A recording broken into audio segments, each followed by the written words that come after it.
Você sabe o que significa a palavra que Deus te abençoe?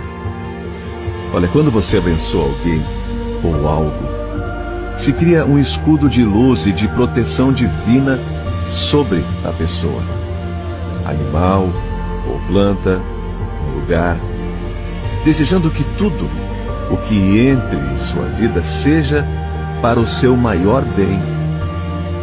Daí a importância de sempre abençoar.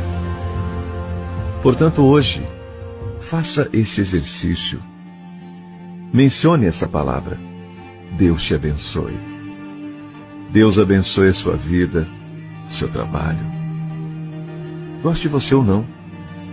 Deus abençoe o seu dia, seu parceiro, parceira, seus filhos, sua família. Deus abençoe os seus amigos. Que Deus abençoe o seu dinheiro,